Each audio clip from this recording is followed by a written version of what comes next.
So the problem is raised by this sort of Enlightenment project, the rage of reason.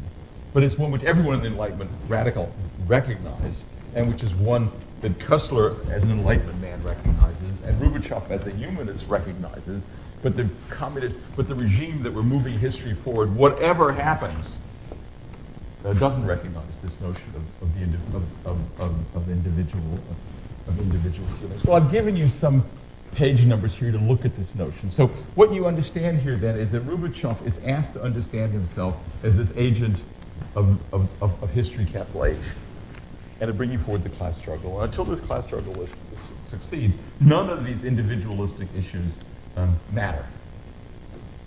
Is that okay? Now, you can look at some of these notions, and in the end, you have Kussler's version of redemption. Now, I just want to end, if I may, with in some sense, I have what really happened.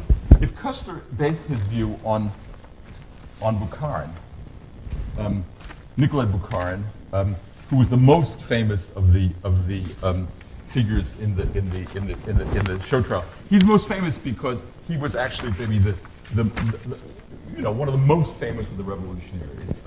He's the one who produced this major theoretical arguments against Trotsky that there could be just revolution in one country.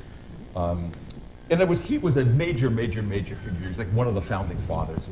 Maybe not George Washington, but Madison or Jefferson, right? He was a great figure in the 5 or 6 people who made the revolution, and was known by everyone to be a great figure in the revolution. So you understand that this is not a minor character, but a major.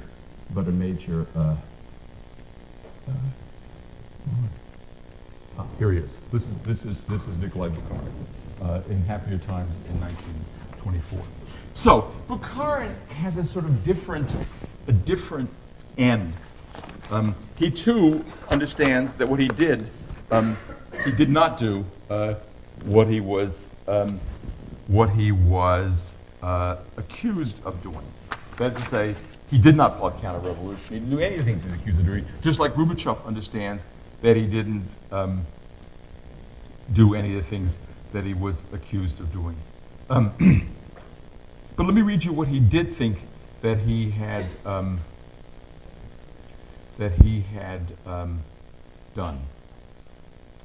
Now, there are 2 parts of this I want to point out to you. What he wants to say, Rubachev wants to say, is not, Bukharin, is not that he's going to be saved by recovering the eye, by coming back to individual. He wants to somehow get himself to say that I can have my I, myself, still subsumed into this great we. And in some sense, it's a kind of quasi-religious story. Let me read you this quasi-religious story. So in some sense, human rights becomes impossible in this context for Bukharin, not because he can't recover an I, but because history's unhappy consciousness, the sort of separation of the self from the world, can be only resolved by some almost religious understanding of the rightness of the party and the wrongness of him. So let me just read you what he ends up saying. He's writing to Stalin now. He knows he's going to die. He pleads with Stalin that he not be shot. He'd be allowed to poison himself. Stalin doesn't let him do that. But let me just read you what he says. For God's sake, don't think that I'm engaging here in reproaches, even in my inner thoughts. I wasn't born yesterday. I know all too well that great plans, great ideas, and great interests take precedence over everything. And I know that it would be petty for me to place the question of my own person on a par with the universal historical tasks resting first and foremost on your, Stalin's, shoulders.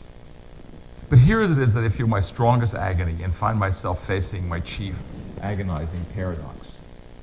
So what is the chief agonizing paradox? The chief agonizing paradox is that he knows he didn't do anything wrong, but he knows he did do something wrong. So once, more likely, he writes Stalin, during the summer of 1928, I was in your place, and you said to me, you know why I consider you my friend? After all, you're not capable of intrigues, are you? And I said, no, I'm not. And at that time, I was hanging out with Kamenev, who's another early communist who was executed. Believe it or not, but in this fact that stands out in my mind as an original sin does for a Jew. Oh God, what a child I was. What a fool.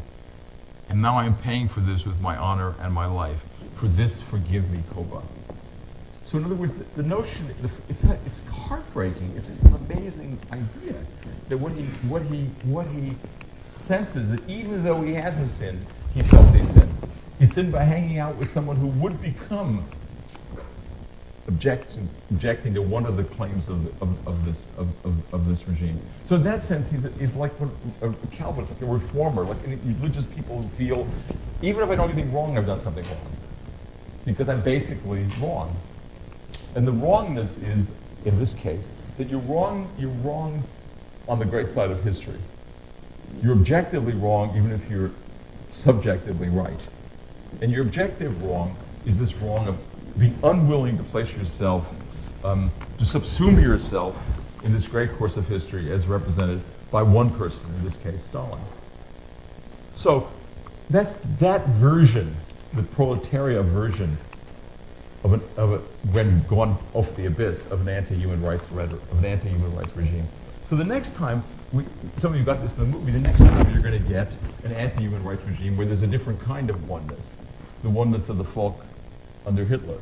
It's not the oneness of history, represented by Stalin, but the oneness of a people, representing a race, which